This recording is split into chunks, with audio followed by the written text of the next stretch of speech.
oferi încă o dată șansa de a regăsi clipele ce-au fost și s-au risipit și tot ceea ce împreună am clădit, portând când mereu doar privirea ta.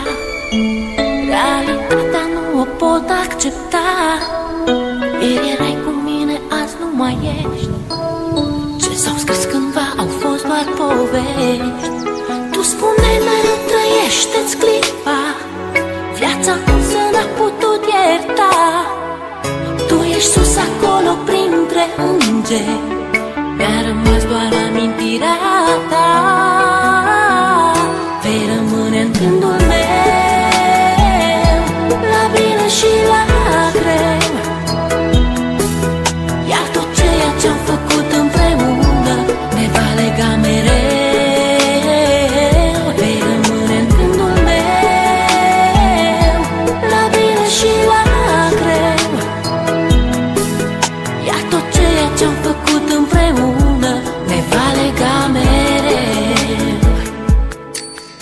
Astăzi cerul parcă e înnorat, totul în jurul meu îmi pare schimbat. Uneori viața e de neînțeles, ea nu iartă, iar tu nu ai de ales. Este ultimul tău drum, te-am pierdut, amintirea se așterne în trecut. Ieri erai un suflet nevinovat, astăzi îngerii din cer mi te-au luat.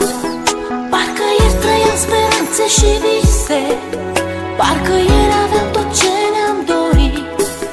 Tu spuneai că viața merge înainte, mă întreb oare chiar s-a sfârșit. Vei rămâne în gândul meu, la bine și la greu, iar tot ceea ce-am făcut împreună ne va lega mereu. Vei rămâne în gândul meu, la bine și la greu, iar tot ceea ce-am făcut împreună ne va lega mereu.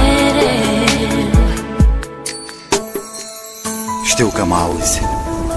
Este poate ultima oară când te privesc în ochi, ultima oară când îți văd chipul, ultima oară când îți vorbesc. Lacrimile nu-ți pot șterge amintirea. Ai ales un drum pe care nu există suferință, nici durere. Mi-e greu să accept, însă, independent de noi, viața merge înainte. Parcă ieri trăiam speranțe și vise, parcă ieri aveam tot ce ne-am dorit. Tu spuneai că viața merge înainte, mă întreb oare chiar s-a sfârșit.